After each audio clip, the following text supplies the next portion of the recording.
இவை மூன்றுக்கும் உள்ள தொடர்பு என்ன என்பதை விளக்கக்கூடிய இன்று வரை மனித இன விடுதலையை விரும்பி அறிவை பெறுவதற்கு பயணிப்போருக்கு ஒரு முதல் ஆதாரமான நூலாக விளங்கக்கூடிய அற்புதமான நூல்.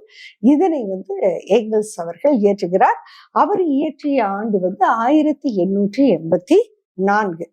இப்போ இந்த 3 பேரனுடைய கண்டுபிடிப்புகளுக்கு பிறகுதான், படைப்புகளுக்கு பிறகுதான் மனித சமுதாயம் என்ன புரிஞ்சுடுச்சுன்னா, இல்ல ஆண் வலிமையானவனாகவே உருவாகி, அது படைக்கப்பட்டுனாலும் சரி இல்ல உருவாகினாலும் சரி.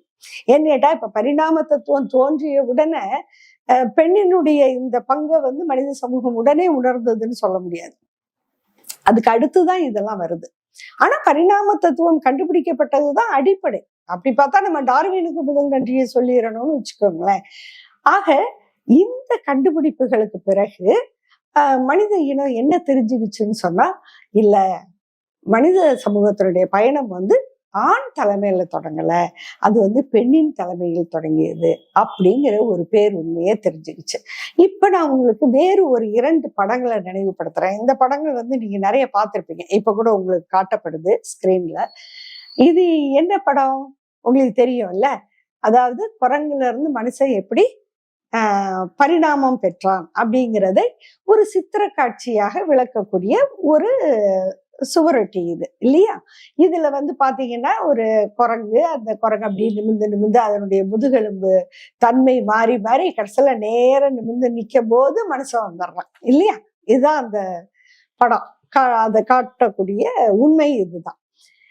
இதுல நீங்க பாத்தீங்கன்னா இப்பவும் கூட, அதாவது இப்ப கொஞ்சம் மாற்றங்கள் கொண்டு வந்த பிறகும் கூட, நீங்க இந்த பரிணாம வளர்ச்சி குறித்த படத்துல அந்த கடைசி அந்த எழுந்து நிக்கிற குரங்கு இருக்கு பாருங்க, அது ஒரு ஆண் அப்படிங்கிற பிம்பத்தை தான் நமக்கு ஏற்படுத்தி இருக்கு இல்லையா? ஆனா இப்ப அண்மை காலங்களில் இந்த படத்தை மாற்றி வரைகிறாங்க. அப்படி மாற்றி வரையப்பட்ட படம் இப்போது உங்களுக்கு காட்டப்படுது. இந்த படத்தை கவனிங்க. இதுல அந்த எவல்யூஷன்ல அந்த குரங்கு பரிணாமம் பெற்று மனிதனாக மாறுகின்ற பொழுது பெண்ணினுடைய படமும் அதுல இடம்பெறுது. இப்ப முதல்ல வந்த குரங்கு என்ன பாலினம்னு நம்ம உறுதியா சொல்ல முடியலைன்னா கூட, அதை ஒரு ஆண் படமாக வரைவதற்கு யாரும் கேள்வி கேட்கறது இல்லை. ஆனா அது ஒரு பெண்ணினுடைய படமாக வரைங்க அப்படின்னு சொல்லும் போது உங்கள்கிட்ட அதுக்கு ஆதாரம் இருக்கா அப்படின்னு கேட்கிறாங்க. ஆனா